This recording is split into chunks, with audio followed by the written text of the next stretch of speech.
श्रीराम समर्थ. 5 मे. अभिमान न धरता कर्तव्य कर्म करावे. मला कळत नाही असे वाटणे ही परमार्थाची पहिली पायरी आहे. आपण अभिमानाने मला सर्व समजते असे मानून जगात वावरत असतो. खरोखर अभिमानासारखा परमार्थाचा दुसरा मोठा शत्रू नाही. अभिमान हा हरळीसारखा नाश करणारा आहे असे म्हणणे सुद्धा थोडे अपुरेच पडेल. कारण हरळी वाढली तर ती दिसते आणि म्हणून ती उपटून तरी टाकता येते. तशी अभिमानाची गोष्ट नाही. तो दिसत नाही आणि म्हणून तो केव्हा आणि कसा डोके वर काढील याचा पत्ताच लागणार नाही.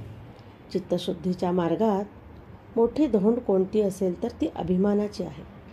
आणि स्वतःच्या कर्तबगारीने आपण त्याच्या तावडीत सुटू असे म्हणणेही वेडेपणाचेच होईल. त्याच्या कचाट्यातून सुटण्याचा मार्ग म्हणजे सद्गुरूला अनन्यभावे शरण जाऊन अभिमानाच्या तावडीतून सोडविण्याबद्दल त्याची सतत प्रार्थना करणे हाच हो.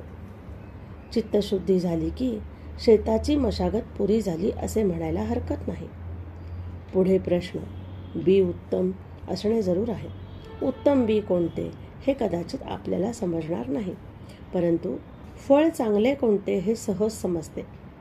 आता असे समजा, जी फळे गोड लागली त्याचीच लागवड केली तरी पण पुढे असे अनुभवाला येते की काही काळ लोटल्यानंतर कालमर्यादेप्रमाणे ते झाड मरते आणि अर्थात फळे मिळायची बंद होतात आणि त्यामुळे मन कष्टी होते.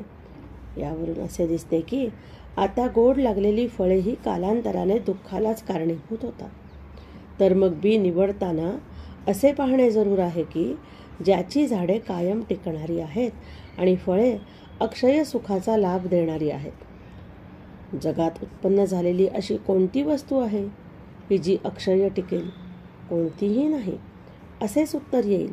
म्हणून विनाशी फळाच्या आशेने केलेले कोणतेही कार्य सुखाला नेत नाही असे म्हणावे लागते. याकरिताच भगवंताशिवाय दुसऱ्या कोणत्याही फळाची आशा न ठेवता कर्तव्य कर्म करीत राहणे हाच सुखाचा मार्ग आहे आणि हीच उत्तम बीजाची पेरणी आहे.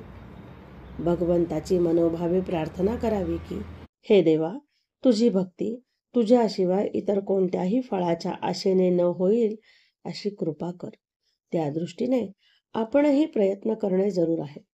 ज्याप्रमाणे किडके आणि चांगले एकत्र झालेले धान्य आपण सुपात घालून पाखडतो आणि किडके धान्य बाहेर उडवून लावून मागे उत्तम धान्य शिल्लक ठेवतो, त्याप्रमाणे भगवंताची भक्ती करता करता भगवत प्राप्तीशिवाय इतर होणाऱ्या इच्छा काढून टाकण्याचा क्रम ठेवावा. म्हणजे कालांतराने भगवंताकरिताच भगवत प्राप्ती अशी भावना दृढ होत जाईल. आजचे बोधवचन, खरे सुख हे कायम टिकणारे पाहिजे. जय जय रघुवीर समर्थ. जानकी जीवन स्मरण. जय जय राम. श्रीराम जय राम जय जय राम.